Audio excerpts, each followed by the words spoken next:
Hey everybody, welcome to Happy Hour with Buzzing About Romance. Um, I don't know, Rebecca, if you know, we recently went through a name change, so I'm I still did. I getting saw. used to. I have to remind myself that we are like buzzing about romance now. Because, Well, and somebody asked me about it the other day, and I said it wrong. I was like, "No, it's not that. It's this." Okay, so funny story real quick before we get into all of this and the viewers can laugh along with us. So when we started throwing new names around, I wanted to kind of keep the bee theme because I love bees. And so I just wanted buzzing romance. And I thought, oh, that's a really great name. I really love that. And it was quick and fast and simple. So we went to start Googling. The name is associated with an adult sex toy. So my So I'm husband's like, guessing you can use it. Yeah. yeah, well, the .com was the only thing that was taken. Not the Instagram, not the Twitter, not a Facebook page, Hmm. just the .com. Because it's for those home the home toy parties and stuff, that company, like Pure Yeah. Romance, I think, or Yeah. something Your like that. yes. So, Hmm. yep. So that's buzzing about romance. I'm like, hey, listen, I could talk about sex toys, I guess. I mean, I'm modern. We're pretty open. You guys see what I write. I had one of those parties once. Right before our husbands were all deployed, and so right before they all came home, all the wives came over, and we had one of those parties for when they got home. That's phenomenal. I love It's that. pretty fun. Um, hey everybody, thanks for saying hi in the chat. So tonight we're kind of having a pre-release party for Rebecca Yarros and her upcoming book, Things We Leave Unfinished. The book comes out on Tuesday. You should pre-order it today, and I will share those links throughout the evening. Um, Leah, why don't you read Rebecca's bio for us so everybody can get to know her? Oh Lord. Okay. Okay. Rebecca Yarros is the Wall Street Journal and USA Today best-selling author of over 15 novels, including Great and Precious Things and The Last Letter. A gifted storyteller, she is also the recipient of the Colorado Romance Writers Award of Excellence, that's a tongue twister, for Eyes Turned Skyward from her Flight and Glory series. Rebecca loves military heroes and has been blissfully married to hers for almost 20 years. She's the mother of 6 children, ranging from kindergarten to law school, and is currently surviving the teenage years with 3 of her 4 hockey playing sons. When she's not writing, you can find her at the hockey rink or sneaking in some guitar time while guzzling coffee. She and her family live in Colorado with their stubborn English bulldogs, 2 feisty chinchillas, and a Maine Coon kitten named Artemis, who rules them all. Having fostered, then adopted their youngest daughter, who is nonverbal and on the autism spectrum, Rebecca is passionate about helping children in the foster system through her nonprofit, One October, which she co founded with her husband in 2019. To learn more about their mission to better the lives of kids in foster care, visit oneoctober.org. To catch up on Rebecca's latest releases and upcoming novels, including The Things We Leave Unfinished, which just received a star review from the Publishers Weekly, visit RebeccaYarros.com. So, welcome to our happy hour. We are delighted to have you with Well, us. thank you for having me. We're so excited. So the rules of the night, for those who are watching along, you can ask all the questions in the chat. We'll do our best to answer them as they come up. In the description box of the video are links to all the places you can connect with Rebecca. If you follow, like, and subscribe at the end of the night, one lucky person will win a swag-filled box from the Buzzing About Romance. And then Rebecca also has some swag up for grab. So, kind of with our traditional way, we always like to ask what you're drinking. So, what are you drinking tonight, Rebecca? I'm drinking Propel. It is so healthy. What a good I choice. well, Okay. I just got recently diagnosed with POTS, which is like a Right. bunch of heart rate stuff. So I basically live on Propel right now. It's really not exciting. So we have several friends that have some children with that diagnosis, and then I have an adult friend with that diagnosis, and they Okay. live and breathe by Propel. Yeah. Like, it's because they need the sodium. Yeah. So it's the thing. It Um, is. It's a lot of electrolytes. yes. Leah, what are you drinking tonight? I am drinking some Truly lemonade tonight. So, Yum. You've what liked about those. I do like those. What about you, Becky? Tequila Sunrise. We got a new bottle of tequila this Ooh, last week at the I liquor like some store. good So tequila. I was like, "Ooh, let's have something different." Tomorrow is National Margarita Day. Is it really? So, I'm I didn't know maybe I'm that. warming up for that. I don't know. I do like a good drink, period. It doesn't really matter what it is. I just like a good drink. Um, okay, so we're gonna kick some things off. I am going to put in the chat Rebecca's Instagram account. You can give her a follow over there. And while you're Um, doing that, I'm going to ask Rebecca our first question. you go ahead and ask. So, why romance and why did you become a romance author? Okay, so my first book actually wasn't romance; it was YA urban fantasy. Okay. And because I love paranormal, and that book was out on submission. I'd gone like the traditional route, Mhm. and I've always loved romance just because I love the feeling of falling in love.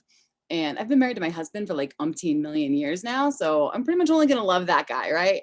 So writing romance allows me to fall in love over and over and over again. And Uh-huh. he was getting ready for his gosh, I think it was the fourth deployment. I always have to count his fourth deployment, and I wrote Full Measures, and it just kind of like fell out of me. And next thing I know, that book got picked up and sold and published so fast. And so it's just been romance since then. And I love the genre. It's a lot of fun. So, you read romance also then? Yeah, I read both. I read a lot of paranormal romance. I read a lot of contemporary romance. I still read a lot of YA and fantasy and all that kind of stuff. But yeah, I'm a giant romance junkie. Have you read so what was the YA book that came out this week that everybody had on their Sarah was it Sarah J. Yeah, Maas's Crown Court of it's Roses Court and of Silver Thorns? Flames. Yes. Okay, so I'm a giant Sarah J. Maas junkie. Like if you can't tell by this I call. saw your Cruel Prince and all that kind of stuff, but Oh yeah. yeah. And so we got taken down by stomach flu. My husband got it first, so I blame him, right?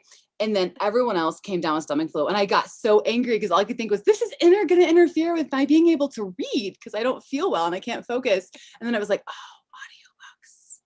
So I just laid there sick as a dog listening to the new Sarah J. Maas book. It's the best. It's the best way to go. And I love her. She's an icon. Like I love everything she writes. Yeah, my girl child is was super excited for those. She's just slowly moved.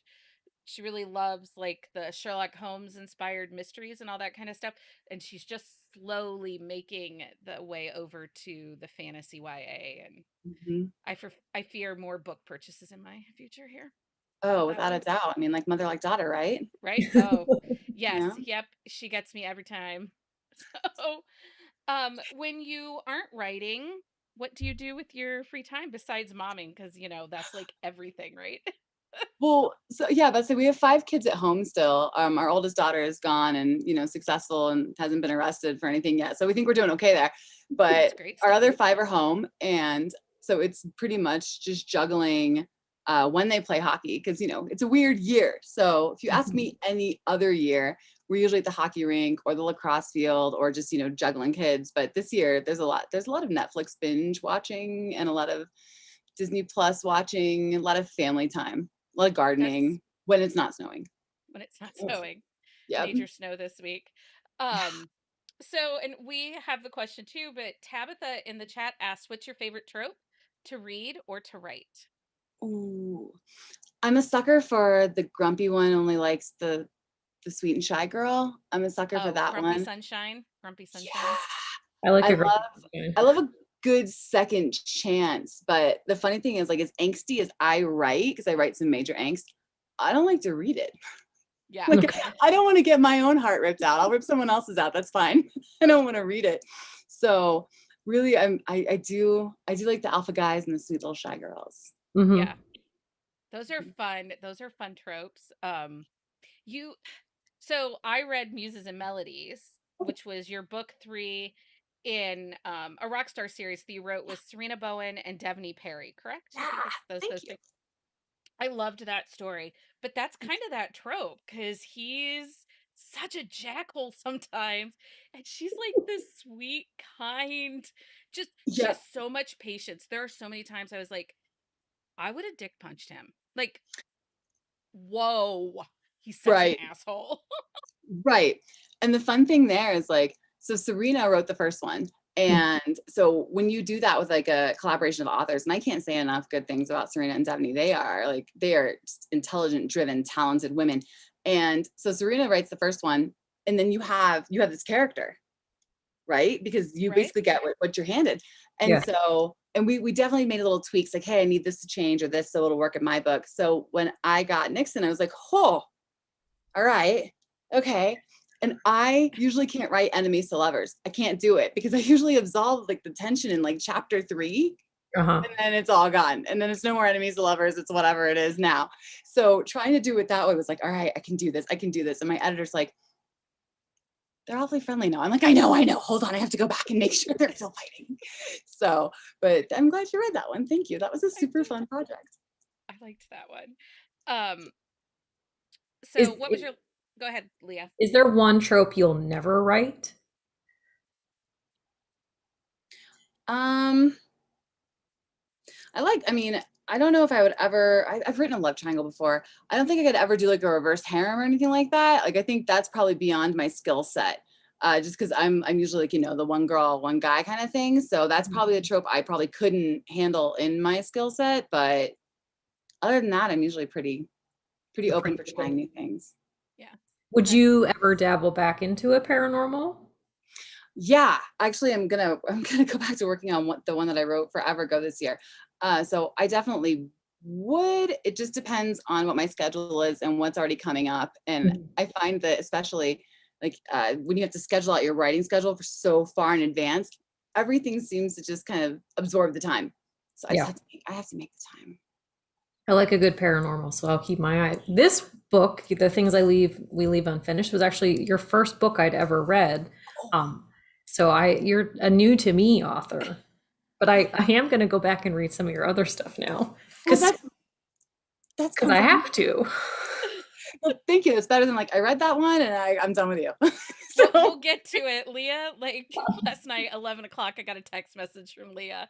Like, Yeah. oh my God, what am I reading? I'm like, yeah, I know. I finished a couple hours ago and I'm just sitting here still like emotional.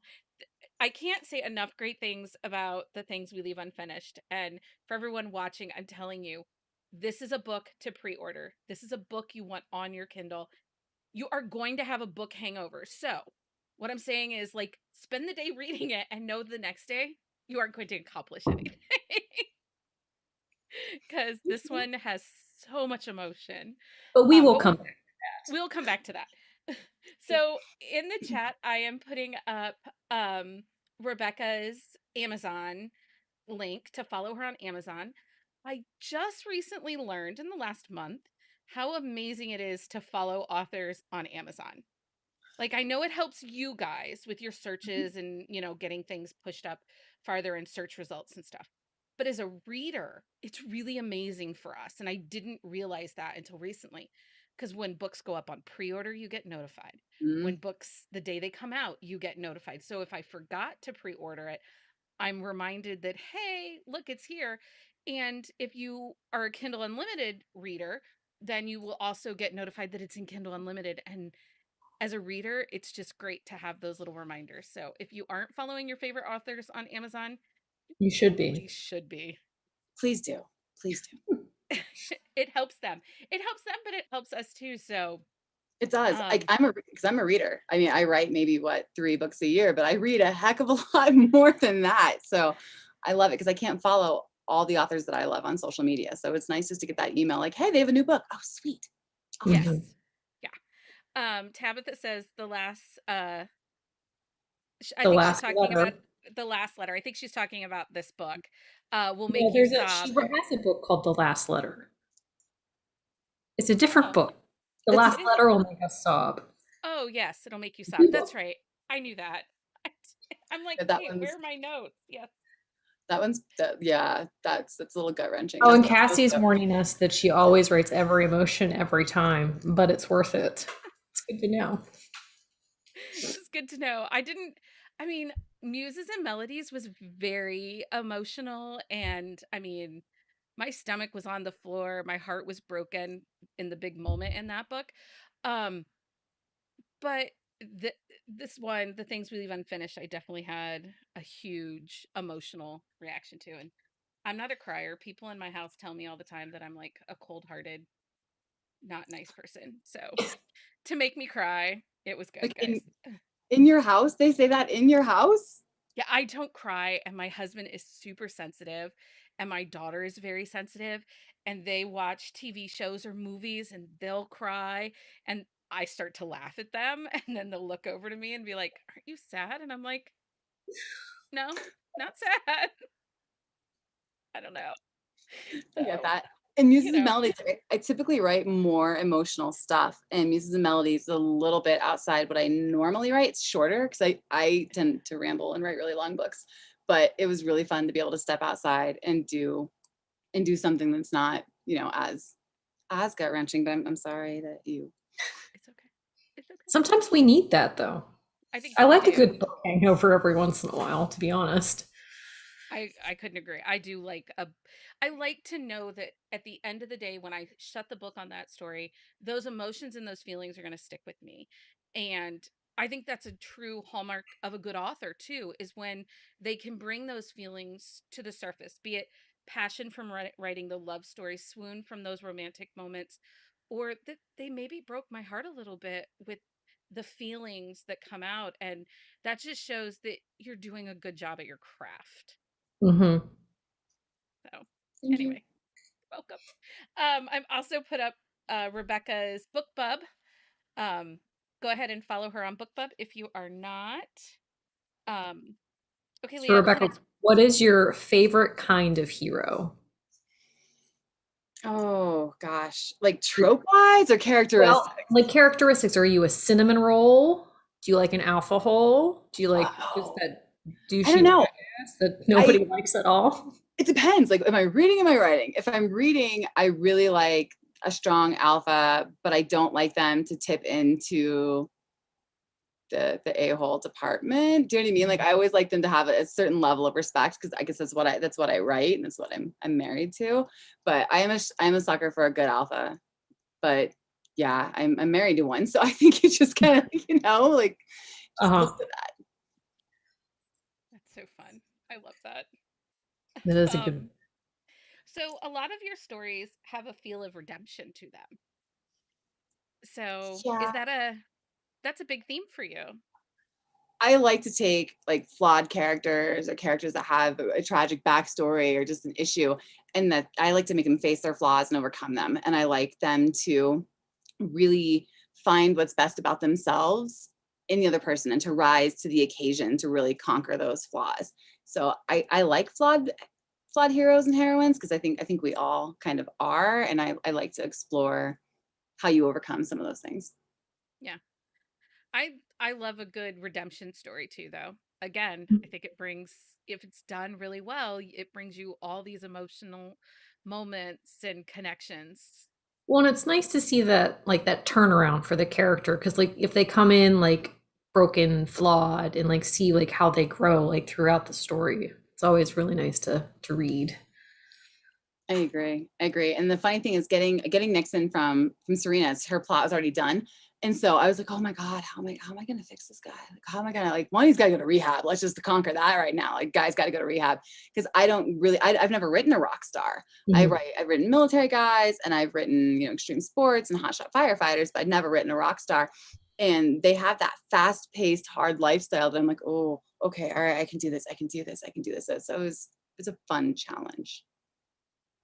Do you like to push yourself outside that box a little bit too? When you come to a new story, when you sit down, do you try to think, okay, I haven't quite done this, but it intrigues me and I want to try it?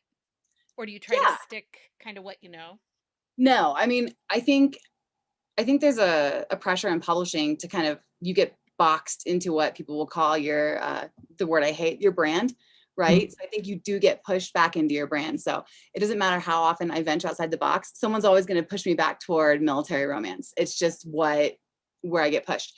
But every time I sit down, I want to do something I've never done because how boring is it to read the same story over and over? I don't want to write that for my readers and I don't want to write that as myself. So I look for something that's going to push my skill set, I guess, and it's going to make me learn and make me grow.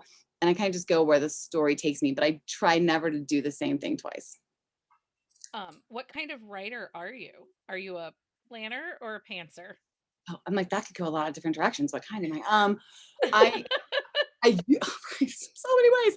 I used to be a pantser where I would just, like kind of where my false high was or my grand gesture, where they ended up. But then as deadlines got tighter and, I started writing more, I had to plot. And especially like this last one I wrote, because you have dual storylines. Oh no, I had to plot that out. It was me and some index cards at my dining room table, praying my cat wouldn't like mess it all up or my kids wouldn't spill stuff.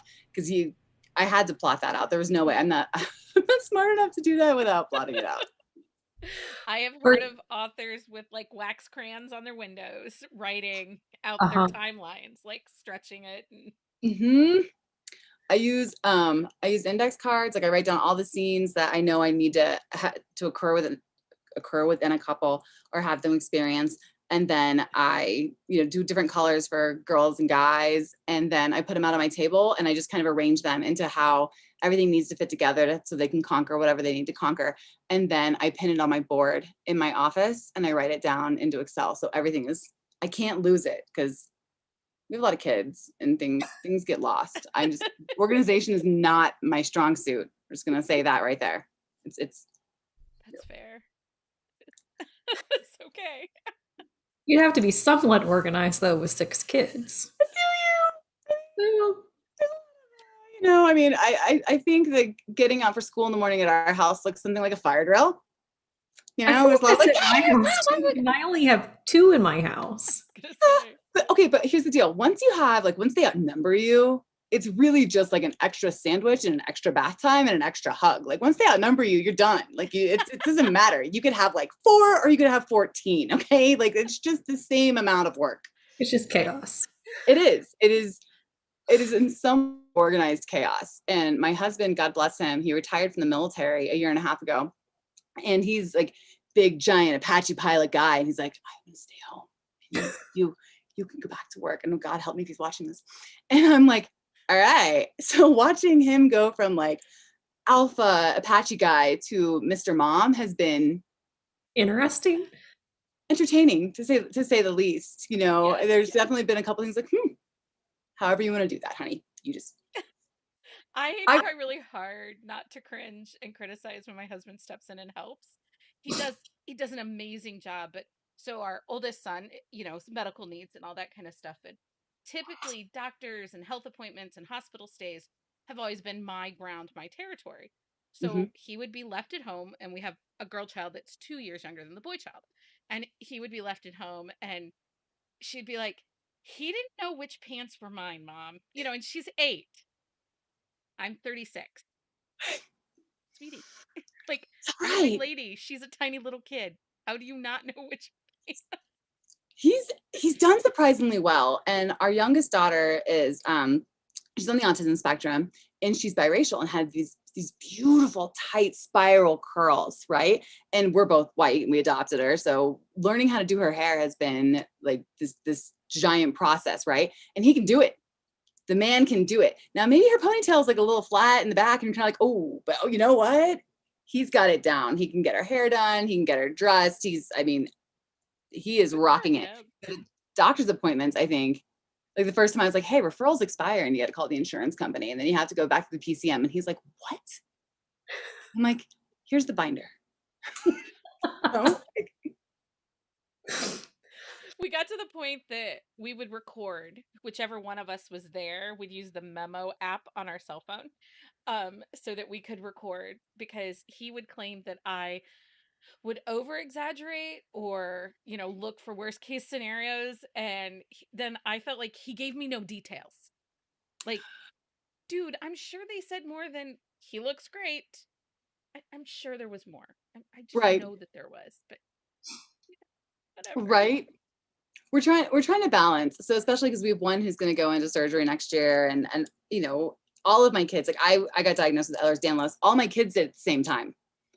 Well, not all of them, but my 4 biological ones. So it's like, okay, all right, that doctor, this specialist, this. And so everything is, there's tons of it.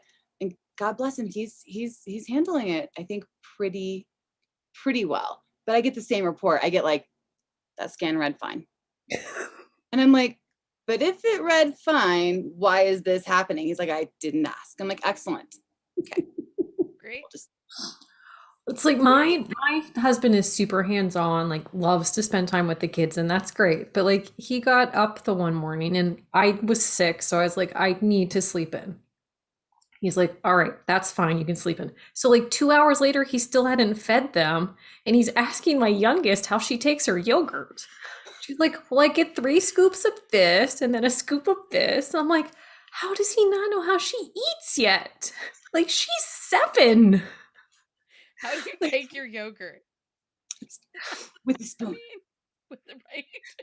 It's this container. You peel Well, the no, lid off and you get we a use spoon. like the tub and like she puts like add-ins in it, but it's like she had to specify like, Daddy, I need 3 big scoops of this, and then I do a scoop of M&Ms because that's what she eats in the morning. But hey, she eats breakfast because of it, so Take it. Hey, exactly. you pick your It battles, sister. Well, and that's the thing. Like she's very picky on breakfast foods. Like she'll eat pierogies for breakfast because we have them. But Because hey, pierogies are good. and they were spinach Pierogies and are feta. amazing. They were spinach and feta pierogies too. But it's like if that's what she wants to eat for breakfast, have at it, kid. But yeah, so she eats like yogurt with like M&Ms in it because she eats it every morning, so I don't have to worry about it. We didn't know that. You pick your battles. Like you really. Exactly. You really do. Yeah. Susie says she really liked Ignite. Now, is Oh that God. one of your Thank you. earlier books?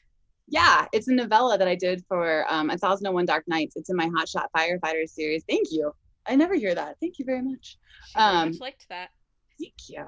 I love that series. I'm actually going back to that series this year. I'll be writing Legacies, where I'm going to focus a lot of this year. So there'll be lots of Hot Shot Firefighters.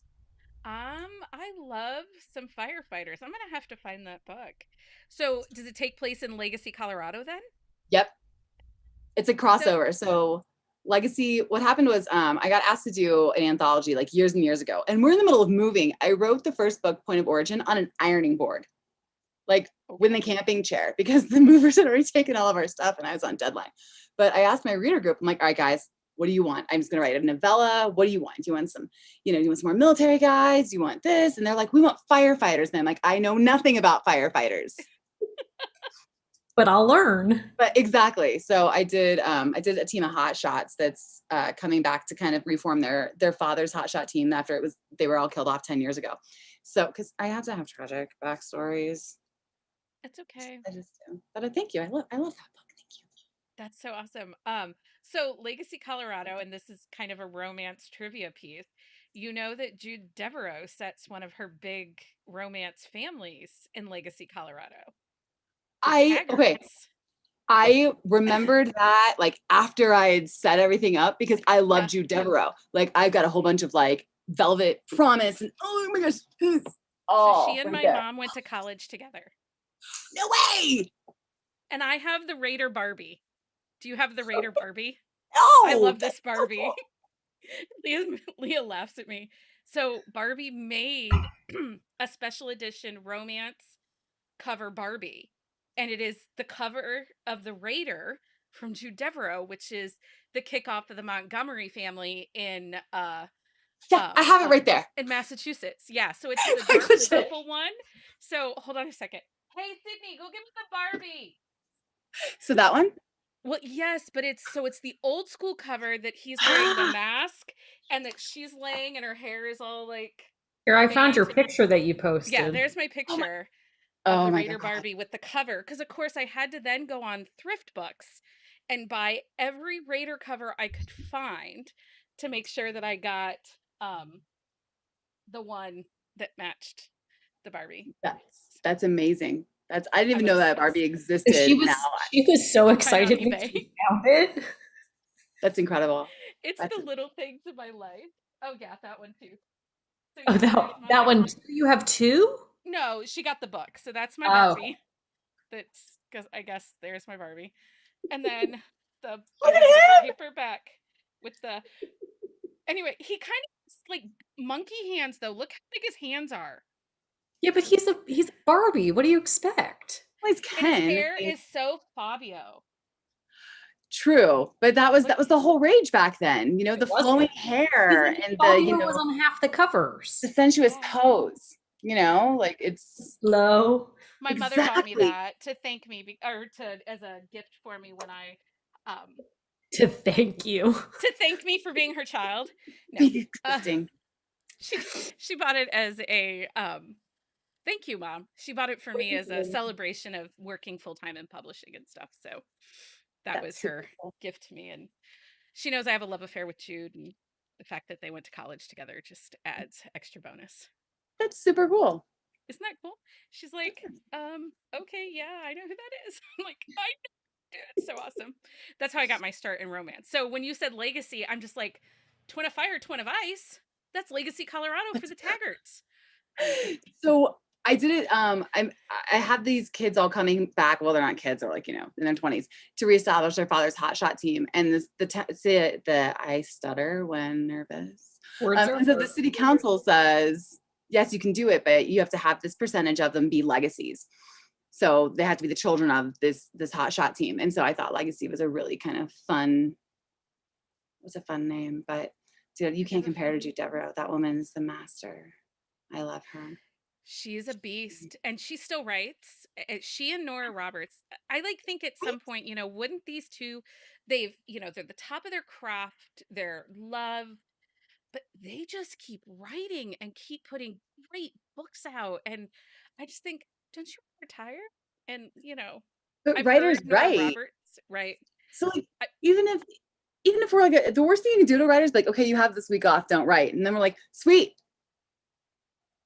And then we're like, oh, look at that plot line in my head. Oh, look at that. Like the voice, they don't stop. Like everything just keeps coming. It doesn't matter whether or not you're actually writing. So I don't blame them.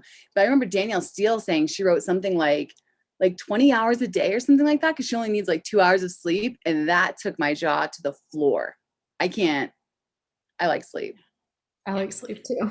there are some crazy stories about Joanna Lindsay and her fur coats and packs of cigarettes, and not like that woman wrote like a beast when she wrote. Oh, I love her books too. I have them Yeah. all in here, man. Well, not all of them. I don't have every romance novel, but a ton of them. Speaking of 20 hours and stuff, what is your writing style? Do you do like set sprints or do you say, I'm going to write 3,000 words a day and then push it out or? So I used to say like I'm going to work 3,000 words a day or this and that, and then I discovered that I write really long chapters. I don't know why. I just do. I'm a big fan of show not tell, so my books are long, and so I discovered that I have to write a chapter a day. So if I sit down with a goal in mind, it's usually a chapter and not a specific word count. And then two of my best friends, Gina Maxwell and Cindy Madsen, we usually get on like instant messenger or text. I'm like, all right, are you guys ready? Here we go. And then we all sit down together and we do a 30-minute sprint. So 30-minute, what is your word count? Are you editing? Are you doing admin? And it's a lot of accountability, I think, because then my friends are like, what are you doing? Are you actually working or were you on TikTok? Because I saw you post. Oh, Becky's like, down a TikTok rabbit hole. oh dude. I'm gonna I put have the not. TikTok. I'm putting TikTok up in the chat. So that's Oh for God. the buzzing about romance. And then I will add Rebecca's too, because I know that I have followed her now on the TikTok. Well, and I have one, but let's all be honest. I really just have it because I like videos of cats and funny things. And I find that it's like investment-free laughter. So I can be having the And worst that time. is why I have not went on it yet because I'm afraid. I'm afraid to go on the TikTok. You do, but then there's authors that have all this stuff going on, and I'm like, oh, I can't handle another platform. I just here, have a thing of my cat and my puppy and my bookshelf, and I'm just gonna go watch someone else's. That's pretty much how I handle it. I pay the girl child in fancy coffee drinks to make TikTok videos for me. So if we make a list and I'll give her song suggestions, like I have one up there that 5 books to find in KU to read. Or like I'm reading this book right now and I'll send her with a list and she makes 5 videos and then I order for DoorDash to bring her fancy coffee drinks. Because she's I a enjoy teen. that. See, and I have like my oldest daughter, of course, is gone. Well, she's not gone. She's at law school about an hour away. She's as gone as you get. But then our oldest son is 17, and then we have a 16-year-old, but they're just not. I mean, they're boys, and they're boys. more interested in. Yeah, I can't really. And I'm over here like, dude, you're going to art school. Can't you make me some graphics? No, not like comic book graphics. Like, just do you want to know? Okay, just checking. So it's teenagers. I don't know. I can understand the art school thing. So as Leah you can, went to art school. Yeah, where'd you go? I am from Pennsylvania, so Oh, my art school was Slippery Rock University. It is actually where I met my husband, who is in the middle of painting this, but he lost his picture, so he hasn't worked on it. And then this one's mine. so where they're beautiful. Where are you from in Pennsylvania? I live outside of Pittsburgh. Okay, my sister-in-law's from Pittsburgh. My husband's from Scranton. Oh, okay. So we are Michael Scott. Oh yeah, dude, we're usually up in NEPA all the time. And We're in Pittsburgh area because there's a lot of Pittsburgh. right. So I only went in for the wedding. Okay. I don't know exactly because she's my sister-in-law. I'm not really sure where. I can tell you that our rehearsal dinner was at not Knoebels. Was at what is the amusement? There's an amusement park there. Kennywood. Kennywood. Ooh, that's fancy. I want to have a party at Kennywood. We did Kennywood. And that's really all I can tell you about Pittsburgh. Wait. Scranton, I got you down, but I need to know, someone had a rehearsal dinner at a theme park? well, we It's had an the dinner amusement park, not a theme park, an amusement park. Yeah. So like we had the dinner, and then all like the bridal party went to the amusement park and went on like all the rides, and That's like awesome. it was incredibly fun. Here, drink a ton of champagne and then go on a tilt-a-whirl. I don't think that's a good idea. I don't remember. Maybe I had on one this champagne. roller I coaster. don't remember. I can't remember.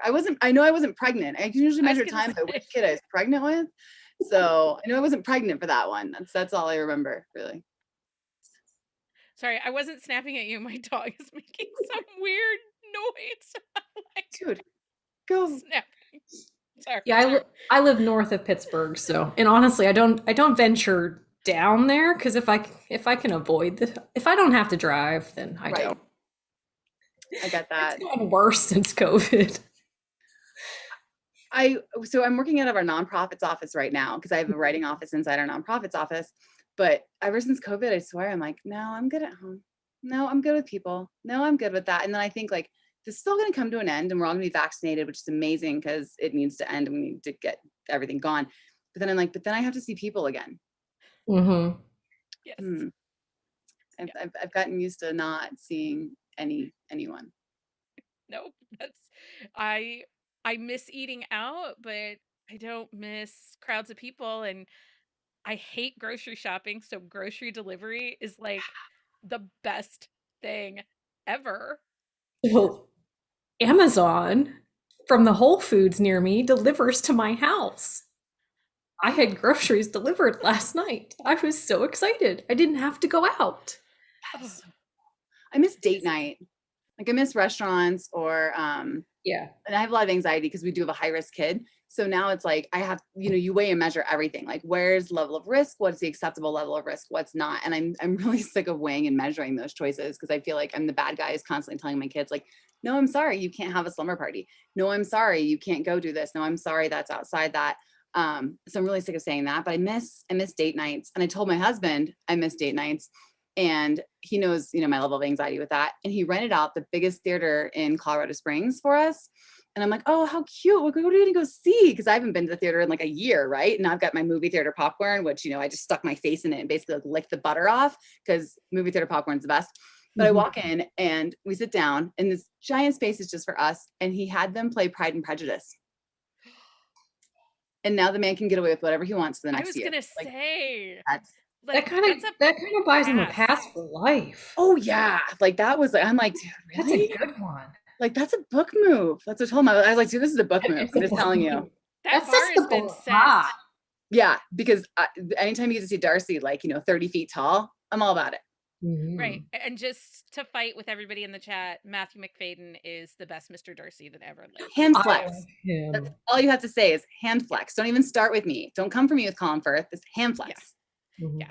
And Colin Firth's Jane is ridiculous and stupid. And so she doesn't win either. Anyway, come at me. Bring it. Sorry if you were drinking during that, Leah. I take I so wasn't much fully. I take so much flack for my Matthew McFadden. I love him. Beautiful. Love him. And I, so many people, no, it's Colin. No, it's No. not. It I isn't. know. He's not. And then did you see him in Bridget Jones' Diary? He's kind of a douche nugget. He is kind of a douche nugget. I don't know. But he has played Anyway, Darcy twice. I got to give him that. I got to give him that between Pride and Prejudice and Bridget Jones, which is pretty, Pride and yeah, Prejudice. That's You true. need to get that, but I'm Matthew McFadden all the way, all the I way. love you even more now, Rebecca. Just so you know, like I my can't love help for it. you just went a little higher. Okay, Leah. Next question. What you got? So you're very open and honest about your entire life in your blog, and you had mentioned your husband retired. How was that transition like when he first retired? Hot mess. Hot mess. Hot mess. No. I mean, yeah. I mean, you always hear that military marriages are strained the most during deployments and retirement, and that's definitely the case. Just because he's been in uniform since he was 17. His mom signed a waiver, and he did 22 years in uniform. So we just got to that point where after 22 years and 5 deployments and this many kids, and he'd always told me he was 20 and done, and then I could drive the train. That's what he tells me. You can drive the train, babe. So I'm like, hey, I want to drive the train. I'm sick of moving my kids. And I told him, I said, you don't have to get out. I love you, and I will love you from Colorado Springs. I have to stop moving the kids. So I will stay here and you can go fly, because there's not really a big market on the civilian side for Apache pilots. Right. You can go to the Okay. mercenary departments. So, funny story, a friend of ours and his wife is a librarian. So, anyway, he actually retired from the Army as a helicopter pilot and ended up becoming the head of, so for Ohio, we have Life Flight, which is the helicopter ambulances and stuff. So, he's the head of that for a hospital system. Then he went and bought himself a small airport It's cool. because he was home too much. And his wife was like, you have to come up with something else to do. So he bought That an was airport. so my poor husband, he retired in November Mm-hmm. of 2019. Okay. And we go to Disney World to celebrate because this is what he's always wanted to do. And we blow it out. And then we come home and COVID hits. And so this poor man has to deal with not just retiring, but also now a pandemic. So not only is he not leaving the house for work, he's not leaving the house at all. Yeah. Right. And I'm like, oh, And that's a lot of kid a lot of times. It's like I said, I only have 2, and I've stayed at home. Like I've been a stay-at-home mom. So like I'm used to being around them a lot, but it was a lot. it was definitely a lot. And we actually just we moved into the office for our nonprofit, and then we had a new one constructed because we're just getting our nonprofit off the ground. And so Okay. now it's so funny because I will wake up in the morning and he will have gotten the kids out to school. And I'm like, oh God, that's lovely. And he'll be down here sorting through donations and clothes and things like that. And then I will come down and he'll kiss me goodbye and he'll go home and hang out and do all the parent stuff and everything like that. And I'll be here working. So we have a little bit of separation of space now. And when COVID hit, we didn't. But I mean, I think he's handling it really well, but it's definitely stressful. It's something you have to talk about. How are your finances going to be handled? How are you going to handle the time they're home? Are they going to go have another job? And he was courted by the airlines to go fly. And then we looked at him being gone for another 8 months of flight school for fixed wing because he was, rotary. And we were just like, oh, and then he would never be here. And I told him, I said, my problem is you're gone half the time. So if you're just gone half a month, you're still gone half the time. And our kids are getting older, and especially having already been through the 5 deployments, we wanted something a little bit more stable. So now he's very stable and he's here. He's actually at hockey practice right now. Our kids play outside at an outdoor rink. We play so fun. It's safer, of course, because one of them is high risk. So being outside and they play with masks and their helmets and everything, it's nice because they can get out and they can see people from far. But he took over hockey stuff, so That's nice. doing really well. And I You love don't have to smell the stinky hockey bags. see, when they're little, it's not too bad. It's when they hit like 16. But luckily, when they hit 16, they keep their gear in their car. And then you don't have to smell it like at all. They just go and it's in their own car and then it's on them. And I told my son one time, I was like, you really might want to get that hockey bag out of your car and air it out before homecoming, before prom, before like the girlfriend does not want to smell what's going on in there. Like, go air that out. But again, I'll learn eventually. So tell us a little bit about 1 October. So you've mentioned a little bit about this nonprofit, but it's pretty spectacular what we read about it. Oh, thank you. I'm always happy to talk about 1 October. It's easier than talking about books, man. So we fostered and adopted our youngest daughter. And when she came to us on the 1st of October. And they called me and said, hey, do you want this baby girl? And my husband was in Afghanistan because he was always in Afghanistan. And he happened to hop online like at the same moment. It was just one of those amazing moments where he just happened to be there. And I'm like, hey, with the baby, do you want this baby? He's like, yes, take the baby. I'm like, we're going to take the baby. And then I said, whoa, we're on our way to hockey practice. And they're like, that's okay. We'll bring her to the rink. And I'm like, wait, deliver babies like pizzas, like to the rink. Like you're just going to bring her to the rink. And they're like, yeah, we're going to bring her to the rink. I'm like, cool story. All right. Okay. So I went upstairs and I grabbed a pink blanket and they told us it was only going to be a temporary fostering situation.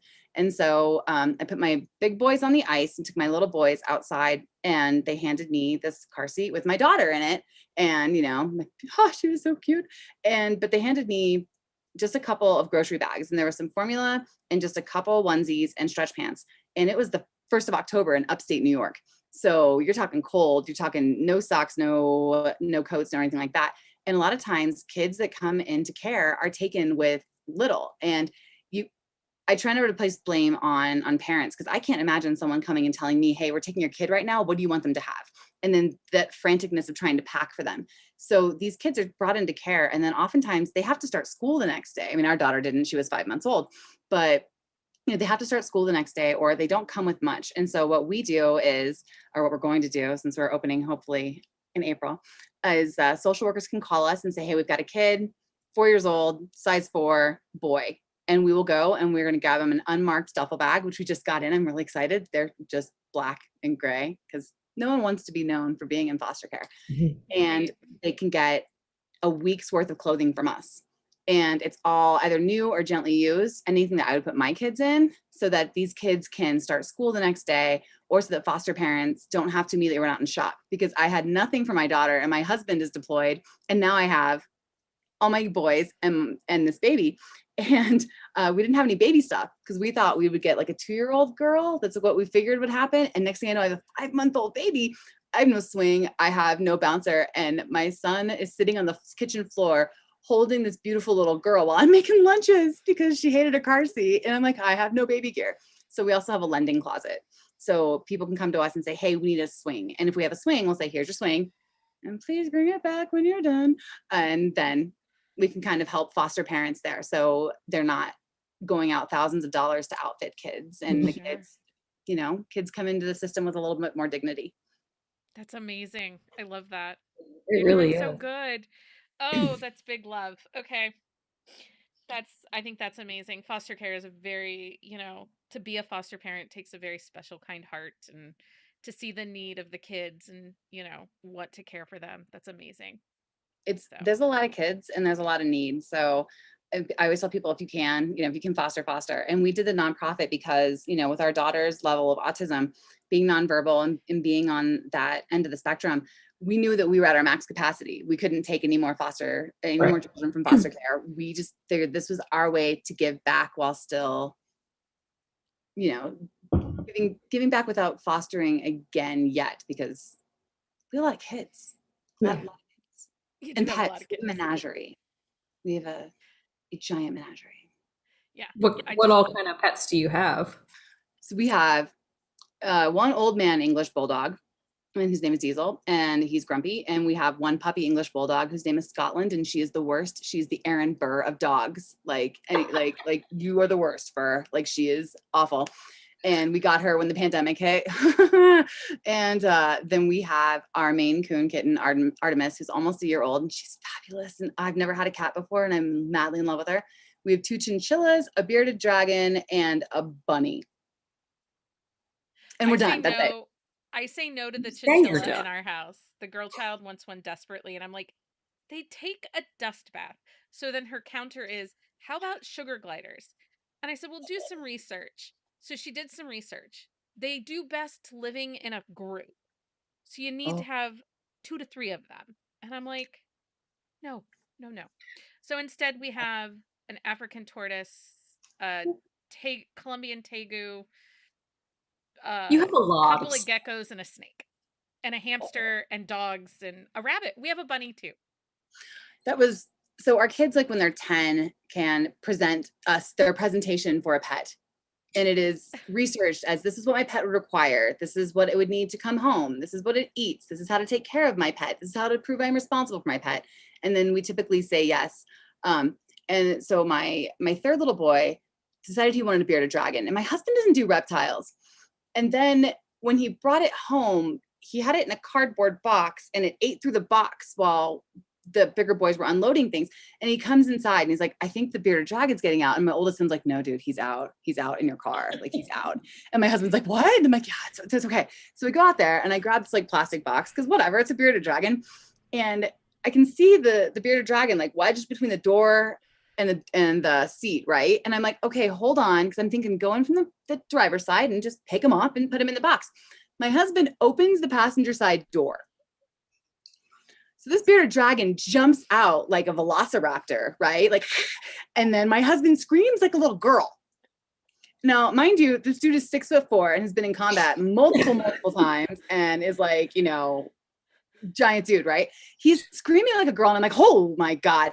The bearded dragon jumps to the floor, races behind the car, runs past my then 16-year-old, makes it past the then 14-year-old, and comes at me. And I'm like, all right, dude. And I just bend down and grab him behind the neck and I put him in the plastic box. You're While like, all 3 of them are like, ah! And I look up and I'm like, what is going on?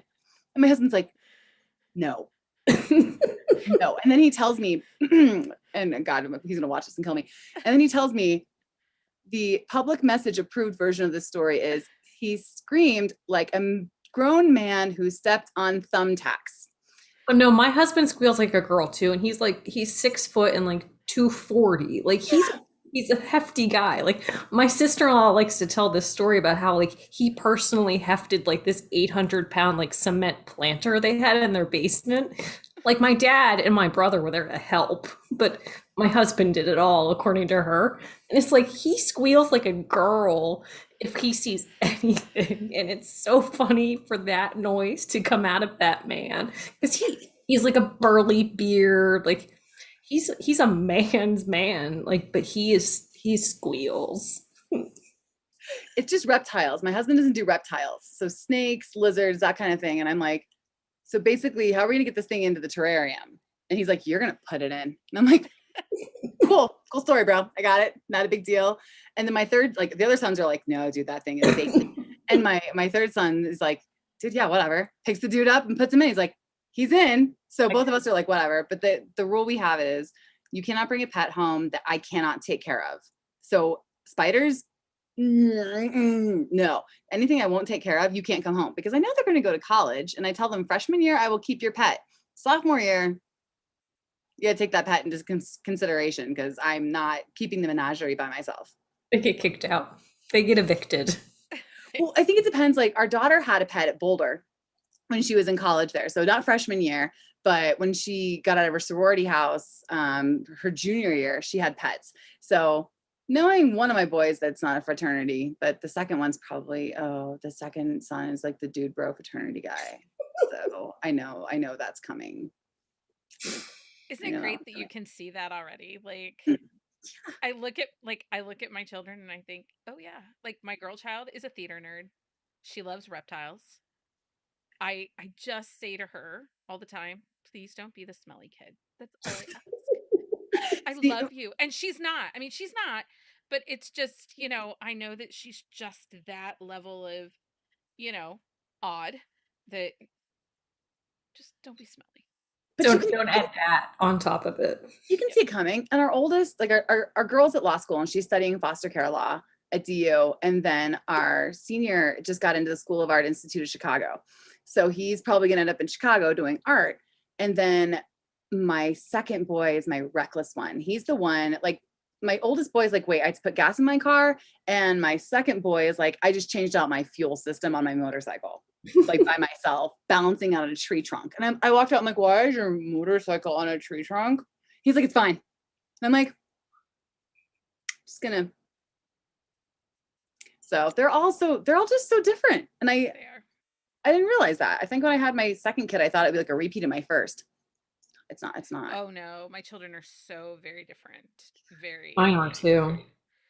but neither one sleeps. I mean, they do now because they're teens, but as toddlers and infants, nobody slept for like years. Okay. We were not sleepers. See, we So were very fortunate. Mine were amazing sleepers. Ooh, I did not have sleepers. I had Um, one. My fourth boy, I say, is my reward for not killing the other ones. He's like the sweetest, the snuggliest, slept, like the brightest smile, like doesn't give me flack. And then he's almost 12. And so he's getting that preteen energy about him. And I'm like, no. No, we're not gonna go there. Like you're not going to the dark side. I refuse. I refuse. just stay being a mama's boy. There's nothing wrong with a mama's boy. Amen on that. Okay, so here is Rebecca's reader group, Fly Girls. If you aren't in her reader group, you should totally join her reader group. She had some cool stuff going on there today. I did see, and we don't have to dwell on it, but I did see her post about people pirating books. Stop doing it. Don't do it. Just buy It's the okay. damn books. Like I know what happens. I know what happens. But you don't have to, if you're gonna Don't pirate admit books, to it. don't message the author and be like, hey, dude, I'm sorry, I'm about to pirate this book that's coming out. It's not even out yet. Yeah. Like just let us Well, not die yet. and the thing is so you're with Entangled. This book is published through Entangled, which we had Liz on an episode a couple weeks ago, and just love her. Like she is the bomb. I love her. But Liz, like it's going to be in a library. So, you might not get to read it the first day that it comes out, but even if you go to your library and it's not listed there in their ebook section, Mhm. um or something, you can request that your library add it. Yeah. It's And that's and what I usually told they add them pretty fast. that's what I told her. I was like, one, please don't steal books because it's pretty much like stealing right out of our paychecks and we can't afford to keep writing. So if you like authors, you go to the library. We love libraries. Off you go. Free copy. You might have to wait a second, but no one makes you buy it release day. And I think I feel bad because I just have that issue where I can't yell at people, if that makes any sense. But I also am like, dude, don't tell the author you're going to pirate their book. That is just I don't have words Yeah. for it. It makes me speechless. It makes me angry. It makes me angry for you as the authors and um as a reader, cuz I want to support all the authors. I mean, if I join another author's Patreon, I'm pretty sure my husband's going to like take my credit card away from me cuz I just want to love them all. And he was just like, "Did you really need to join that?" I did. I really did. Um so yeah, it makes me mad on your behalf cuz It's stop it. and I think there's so many options for free books and or Kindle Unlimited or libraries or there's a ton of authors that have a free book out there or there's just so many reasons to not pirate. And I think if people saw what went into how long it takes to write a book to think about it and plot it and write it and what we go through to get it done, I would think maybe they wouldn't do it. But Maybe. definitely do not message the author on Instagram and say, I'm so excited for this book. I'm sorry, I'm going to pirate it. Yeah, don't do that either. That's kind of a jackal thing to do. A very Um, gentle to do. yeah, don't do that, people. Stop it. And I will say today our podcast, Buzzing About Romance, we have a Patreon and we use it to just right now we make enough to cover like our expenses. So some of our benefits are we have a drunk book club once a month for all of our for all of our Members. participants. And so far, for the 8 that we've had, the authors have joined us for Drunk Book Club. I don't Ooh. think they know what they're getting into, but they've come. It's kind of a hot mess a little bit. But today in our Discord server, I sent over a list of 100, or it was like 111 free books on Kindle right now. And there was some less than love to me. They love Um, it. They they just love love it. to hate it. They just love to hate me. They're like, "Did you not see yesterday where we said you had to stop giving us book recs?" And I was like, "Yeah, I saw that, but But these look, came these out are all free today." And You you one click. I find like stumbling onto to TikTok. I don't usually, for some odd reason, like I read book recs and I read book bloggers, but people will TikTok like, oh, look at this book. And I'm like, oh, what is that? And then I'll stop and then and find myself on Amazon, one clicking whatever it is. I'm gonna blow my budget like the first week of every month. Like it's I just gonna complain go. about my book budget all the time. Yeah. All the time. Because it's Becky's fault. It's not just Becky's fault. always my fault. I'm like, It's not, it's all of our faults because there's so many good books coming out right now, like new authors and like new Mhm. books. And it's like, and then I have those authors that I just have to buy them. I right. can't not buy them. It gets pricey. It does. Carolina's like, it was about 100 free books links, and I'm sure Yeah. she's next going to tell us it's all Becky's fault. One night we were on one of our book chats, and we were like, "How many books do you have unread on your Kindle?" And one of our participants had like 1,200 No, books. it was not. No, it was only in the 900s. She has not broken the 1,000 yet. No, wait. There is somebody who has broken the thousands Yes, though. Danica has broken 1,000 And unread I think books in her. Rachel has broken 1,000 also. There's So nothing wrong with hoarding. It's chaos. It's So yeah, chaos. if you want to join us on Patreon, I'll put that link up here. But everybody can come join us. You can join for as low as $2 a month, and that includes our drunk book club, which And is it is a good time. it's the It best night is of the month. it is chaos, but it's a good time. And you get to meet the author that we talk to and ask them anything that you want. And they're usually pretty open to answering it It's too. dangerous. It is kind of Is it recorded? No, no. thank God. Okay. Oh, sister, no way. It would be. There was one Like night Fight Club. We don't talk about Drunk Book Club. Gotcha. Okay. we so Lucy Score, we read The Whiskey Chaser by her and Claire Kingsley for December's Drunk Book Club, and Lucy Score was on with us. And she's a hoot. I mean, if you haven't met her, she's hilarious and her books are fantastic. But the next day she messaged me and she's like, "I'm pretty sure I promised a lot of stuff in Drunk Book Club. Can you tell me what I promised? Because I don't really remember it." I'm like, "Okay." But you know that is a good time had if you can't remember the things that you promised. It is. It's like, do you guys ever go to RT? Were you No. ever like when RT was a thing? So I've only been in publishing for going on 2 years as Okay. I work as a freelance copy editor and formatter. Good Um, to know. so I And do I've that. only been in it for about maybe 6 months now. So I haven't had a conference season. I had plans for conference season. My editor in New York, she was like, "Becky, I want you to go to this conference and this conference." And I'm like, "Yes, I can't wait. We're planning vacations because our boy child was finally healthy enough for us to leave him or him to travel after transplant and everything." So I'm like, "Look, we can have a vacation." So I'm pretty sure the pandemic's my fault because I planned a vacation. So I I did a couple RTs before they stopped doing RTs, and the very first one I went to, I get there and one of my friends is like, "Okay, we're gonna have lunch." I'm like, "Sweet," and they're like, "All right, we're all ordering martinis." I'm like, "Wait, what?" "Oh, okay, cool.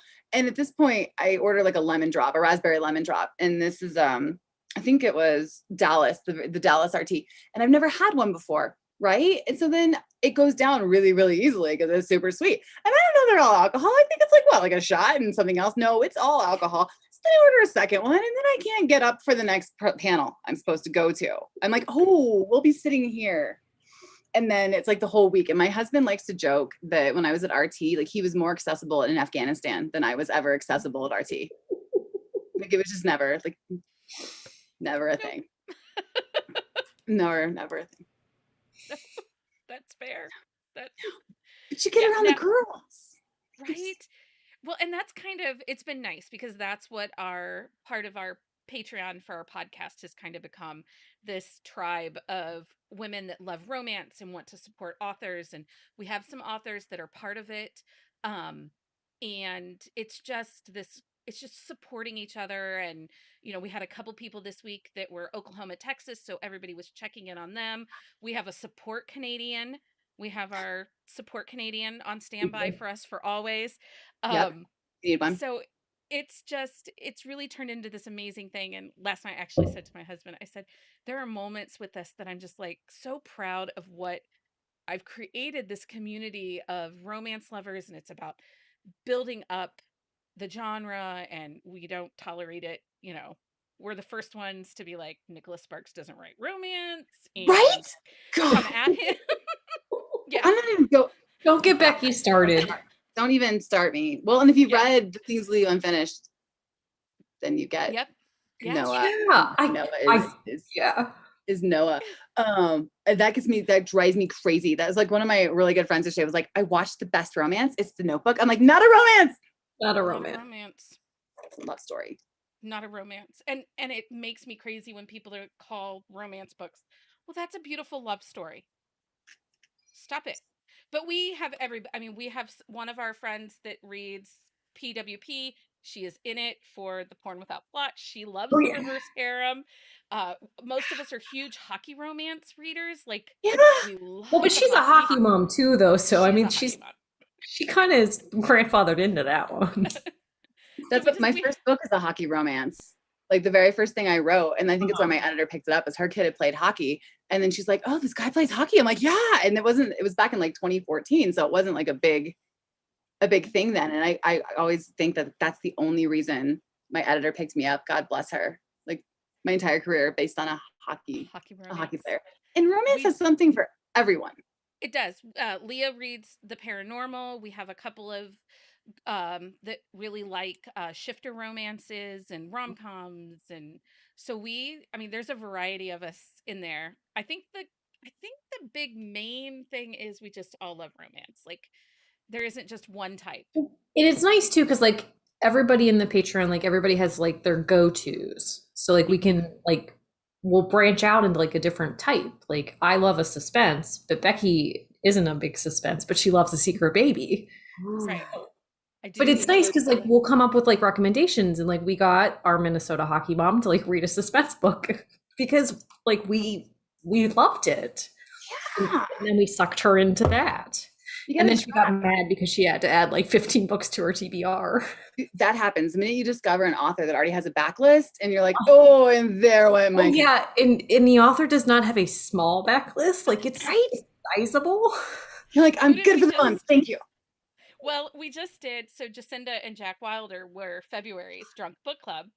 And we did Bad Mother, which is the first book in the Bad Brothers. And one of our followers was like, there are 18 books, Becky. And I was like, yeah, but they're not all like the same. She's like, 18 books, Becky. I just bought 18 books. And I'm like, listen, I didn't tell you to buy 18 books. It's like the time someone stumbles onto J.R. Ward and you're like, welcome. Right. Welcome. Come on, let's go. Like how many books would you like? Because we're here. Or Gina Showalter, like, or Christine Feehan. Like you fall into those backlists that are just like dozens of books long. And I get excited because I love knowing there's more to go. And once I discover an author that I can trust and can love, then I get super excited to go to bed because my husband falls asleep early. Again, he's gonna kill me. My husband falls asleep early. So that's when I read, right? I read at night, like on my Kindle, like just swiping, like, you know. I do that too. He's snoring beside me and I'm like, yep. And I have it blacked 3 o'clock out in the morning. Yep. Yep. And that's my husband roll over. He's like, just one more chapter. Right. And my husband's like, what time is it? I'm like, why do you care? No, mine literally like rolled over the other night. This is probably like too much, but he rolled over and he's like, why are you still awake? I'm like, you've been snoring for like 2 hours. Like, and it's really good. I can't stop. He's like, go to bed. My husband is so sweet. He'll be like, you should put that down and go to sleep. You're going to be so tired tomorrow. And I'll be like, I'm just going to take a nap at 1:30. It'll be okay. You're like, I only have 25% more to go. I can stop when I'm done. Well, and sometimes I think Kindle lies to me. It'll say you have like, you know, I think that your book actually lied to me, Rebecca. It said that I was like, I had 80% left to go, but like it still said I had an hour and 40 minutes left. And I'm Sorry. like, Long. That was a lot of book, but not there's like it didn't feel hey, like a lot of book. it Because there's didn't. two storylines. Okay, Was well that let's talk about let's that. let's talk Cuz about the book. All we've right, been hold on. doing this for an Sorry, hour and we have yet to get to her release, which again, if you're It's okay. still I'm with us, here. thank you for sticking with us. Um but We go are pre-order sorry this we book. got off on our tangents tonight. Happens. Okay, so Things tell we us leave about unfinished. Was it hard to write in the two timelines, or like did you like have a consecutive? Did you write Noah and Georgia? I forgot for a Georgia. second, and like as one, and then Scarlett and Jameson. I'm Thank sorry, you. I'm forgetting names tonight as like a separate thing, or did you go back and forth as you wrote it with my One, hands? you aced that test. Let's just go with that. Like you aced. That's like when you go to the doctor's office and they're like, "What's the child's birthday?" And you're like, "Which one? Hold I on." usually forget mine, not my kids. I always remember like, "Which kid? Which kid?" Okay. So uh, doing the two like the dual storylines, that was whew, organizationally was probably the biggest challenge because I had to figure out how to interweave the plot so that both romances were advancing, but and they're kind of echoes of one another. So Scarlett, who is in World War II, for anyone watching, Scarlett, who's in World War II, and Georgia are very similar in their personality traits. But Mhm. Scarlett's very much an example of someone who can fall in love easily because she hasn't been burned before, as where Georgia has been. So you see kind of like that same person, but you see the before and afters, like Yeah. what happens to you when after you've had your heart broken. And so balancing those storylines so that both storylines spoke to each other, they were advancing at different rates, but they were the same kind of thing and arcing. That was there was a lot of index cards. So when I wrote it, I wrote like the first I can't even remember. I think it was like the first eight chapters or so. I wrote in line so that I knew who the characters were and I could go back and kind of lean on that. And then after that, the World War II sections took me so much longer because of all the research that had to go into it. Like, was this unit here? Where did that unit go to? Where was that? Where were the sector operations boards? Where, like, were there women plotters in these bases? Because the last thing I wanted was someone coming at me and being like, this isn't right. And believe me, there's some things in there that aren't right because no one's infallible. But I did all the World War II after that. I wrote everything in the World War II section until I did not write Noah's ending for the book. And then I went back and wrote all the contemporary so that it wove through, and I would go back and edit the World War II sections to make sure it echoed back and forth and things like that. But I could not write it in a complete line because one, it's third person. So the World War II sections are third person, which I've never done before. And I would find like a paragraph that just switched right back into first, like just right back into first. So I wrote all the World War II section, then went back into contemporary. It had to be so challenging, but it's beautifully done and it's I I loved the back and forth. I wasn't sure, sometimes intertwined timelines can get confusing for the reader, but the stories, because I think you're right. Well, obviously you're right, you wrote the book, but because their personalities are so mirrored and similar, it just the story really flowed and worked. And Mhm. I didn't feel like, oh, great, we're back in World War II. Skip, skip, skip, skip, get back. Right. And I didn't want that because it's funny because I write books that I wouldn't normally read. And I don't typically like books that go back and forth in the storyline. But when I got the idea for the things leave unfinished, like it just came to me that it needed to be told in dual storylines with, Mhm. Scarlett's story, coming back with the book that Georgia and Noah are trying to finish. So I'm glad you liked it. I'm glad it worked because there was definitely a couple phone calls to my friends where I was like, I don't think I can do this. Like I I think will this say book that is chapter 34, where we get the letter from Scarlett to Georgia, like the third package, I'm not a crier at books, but I cried at that one because I like it broke me. Like, not in a bad way though, because like I understood the motivation behind the choice that was made because I don't want right. to spoil anything. It's my But I favorite was chapter just ever. like that is what I texted Becky about. I was like, this, wow. Like, wow. Like it was such a poignant moment, and like the choices made, and like even when we find out like about the decisions with like Grandpa Brian and like all of that, like it just was so like it, I just was really like touched like in the way that you did it, because like she made this like definitive choice of like why she didn't take that step, and like when Right. things happened, I'm trying to be really vague because I don't I want know, to. right? Like, don't give away the twist, but at the same point, people know what we're talking about. That's the thing, like, but like when things happen, it's like she finally like she felt that freedom finally, and it's like it was a lot for me, and I liked it a lot in that moment. Yeah. It's my favorite twist ever without giving things away. And I mean, not that I've written a ton. I've only written like 17, I think 17, 18 books. I lose track. Like, I can't imagine like Carrie Ann Ryan was there like 96 books. I'm like, how do you know that? But it's my favorite twist ever. And I remember when it came to me thinking like, oh, I wonder if I can do this. I did. I called up one of my friends and said, can I do this? Is this doable? And she's like, well, do you mean, can you? Because yes, you can. And I'm like, but does it work? Does it make sense? She's like, it does.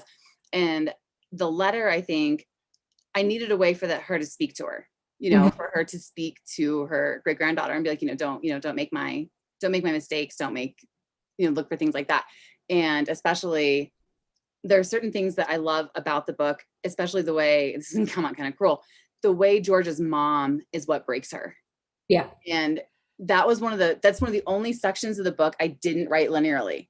I will say that. It's the only time I've never written something linearly. It just came to me when she's having that discussion with Noah about how like there's a sound your heart makes In the when it realizes it's not photos, safe with that person. like that photo flip, like Right. And yeah, and that like I loved like when he went back through the photos and it like clicked for him like why she said what she said at the end of like going through those, and I was just like, wow.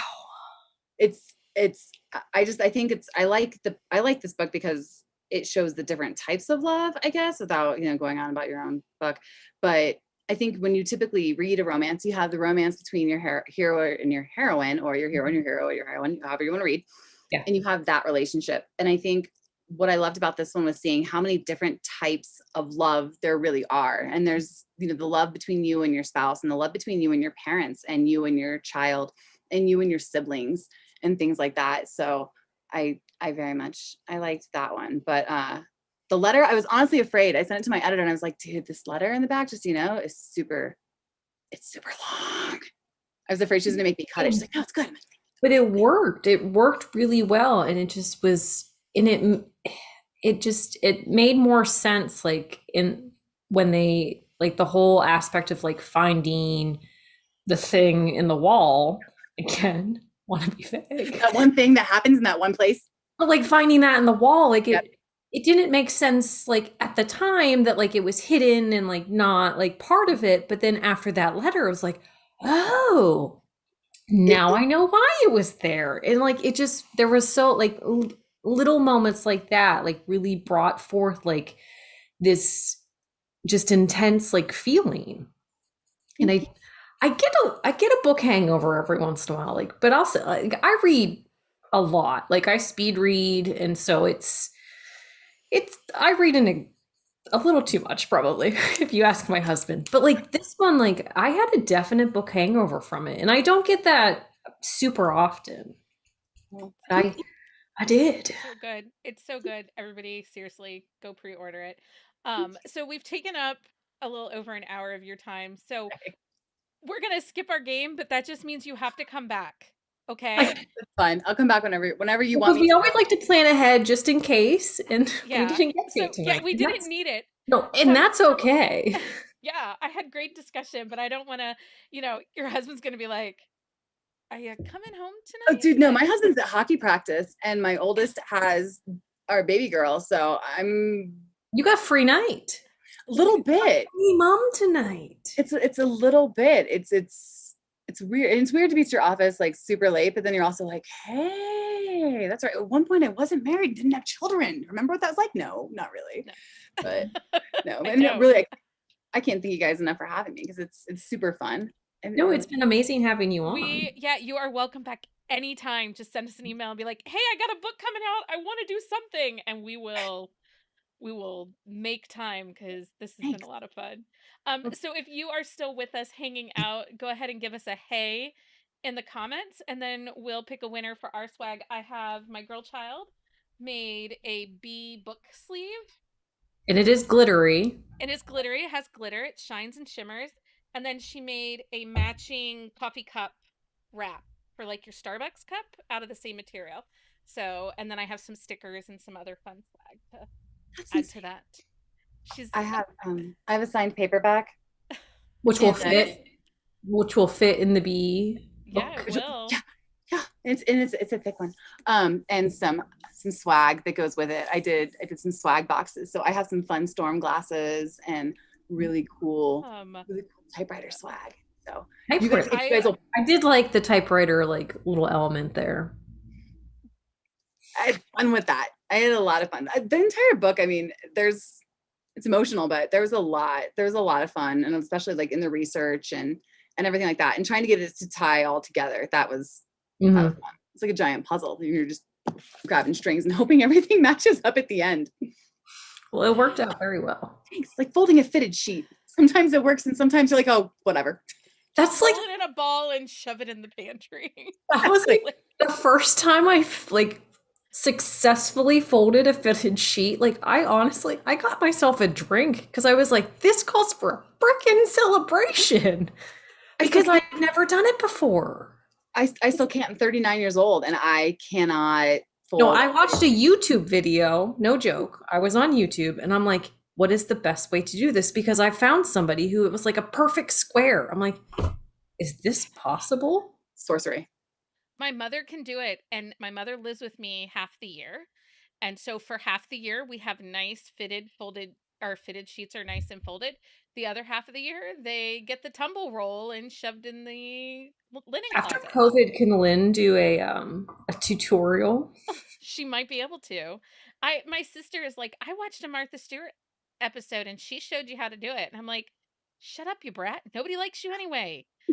Youngest child thinks she's I'm like, all dude, like if you're looking at my linen closet, we have bigger issues. So, right. I just enjoy. My mother can, and my mother, like, whenever she comes over, which has been, a year, whenever she comes over, she's like, do you have laundry I can fold? And I'm like, what? Like, this is how she just enjoys her life, is she loves to fold the laundry. I'm not really sure why, but then I'll get Where to does your like, mother live? Because I I've know, had right? vaccine. We have 3 of us that have had vaccine. So where does she live? We can't get it. We can't get it yet. And Ugh. we keep hoping, but because they can't give our high risk kid, Well, he's not. so we had that problem, and actually, like our son's transplant coordinator, I said, "We're going to get this today. Can I have this?" And he was like, he can't have that. I have to talk to the doctor." And I'm like, "He's getting Pfizer. It's 16 and over. He's 17." I Mhm. said, "He can get it." And then they gave it to us as caregivers. So, That's really cool.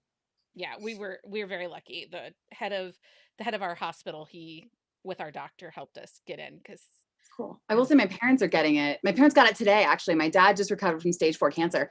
So I'm oh, super, super excited that, they got their first shots today, but my husband had to make their appointments. They couldn't figure out again, my mom's watching us on YouTube. God help me. They couldn't figure out like the online system. My mom's like, I don't get it. And my husband's like, oh my God, here, Friday. There are appointments on Friday. Here it is. Here's the link. Off you go. Here's the date, the time, and the location. I had Just to do my mother's. I had to do it through. I got her. There's a Rite Aid that's not very far from us, and I said, "Okay, mother." I had asked her to go to Walgreens and Kroger and all these places, and I'm like, "Look and see if they have appointments." And she's like, "Okay, I'll get to it." And I was like, "So last Sunday, I sat here and I go, Lynn, did you get to it?" And she's like, "Well, I looked. They didn't have anything available." How many times did you look? Just the once. Okay. So I just went on Rite Aid. I found her an appointment. I'm like, "You're going Tuesday at 11:45. I'll take your ass." Um, Anyway, so if you're watching right now, I just have 4, but if anybody else is hanging out, go ahead and give us a hey so that we can